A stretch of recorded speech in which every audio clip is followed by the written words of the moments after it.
آج کی کہانی ہے ایک چھوٹے سے بچے کی جو دن بھر دودھ نہیں پیتا تھا، لیکن جیسے ہی مغرب کی اذان ہوتی وہ دودھ پی لیتا۔ لوگ سمجھ نہیں پا رہے تھے کہ آخر اس بچے میں ایسا کیا راز ہے، لیکن دھیرے دھیرے دنیا کو پتہ چلا کہ یہ کوئی عام بچہ نہیں، بلکہ آگے چل کر پوری دنیا میں غوث پاک کے نام سے مشہور ہونے والا اللہ کا نیک بندہ ہے۔ یہ اس نور کی کہانی ہے جسے اللہ نے بچپن سے ہی خاص بنا دیا تھا۔ بہت سال پہلے ایران کے ایک چھوٹے سے علاقے میں ایک نیک اور پرہیزگار پریوار رہتا تھا۔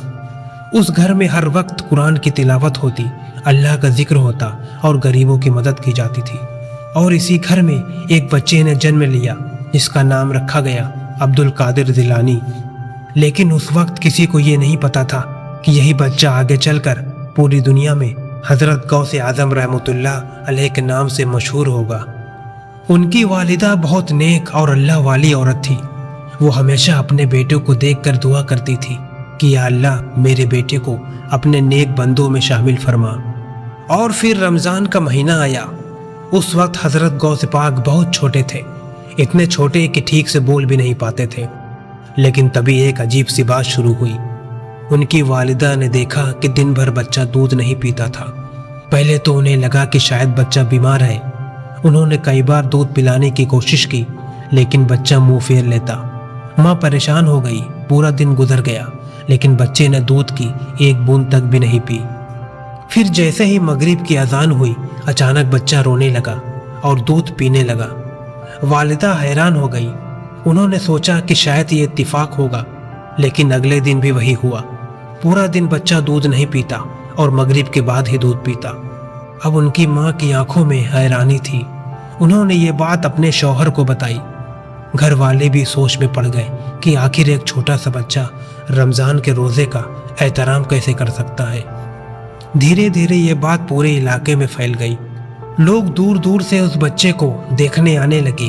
کوئی کہتا یہ اللہ کا خاص کرم ہے، تو کوئی کہتا یہ بچہ آگے چل کر بڑا ولی بنے گا۔ لیکن کہانی یہیں ختم نہیں ہوتی۔ جیسے جیسے حضرت غوث پاک بڑے ہوتے گئے ان کی نیکی ابھی دنیا کے سامنے آنے لگی۔ وہ بچپن سے ہی جھوٹ سے نفرت کرتے تھے۔ اگر کوئی بچہ جھوٹ بولتا تو اسے پیار سے سمجھاتے اور کہتے کہ سچائی انسان کو اللہ کے قریب لے جاتی ہے۔ ان کا دل بہت نرم تھا۔ وہ غریبوں کی مدد کرتے، بھوکے لوگوں کو کھانا کھلاتے اور ہمیشہ اللہ کا ذکر کرتے رہتے۔ گاؤں کے بزرگ اکثر ان کی آنکھوں میں دیکھ کر کہتے کہ اس بچے کے چہرے پر عجیب سا نور ہے۔ دھیرے دھیرے ان کی سمجھداری اور پرہیزگاری کی چرچا دور دور تک پھیلنے لگی۔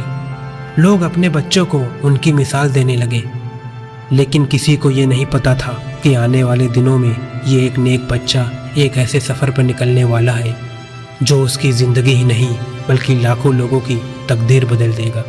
اور یہیں سے شروع ہونے والا تھا وہ سفر جس کا نام آج بھی اتہاس میں سنہرے اچھروں میں لکھا جاتا ہے۔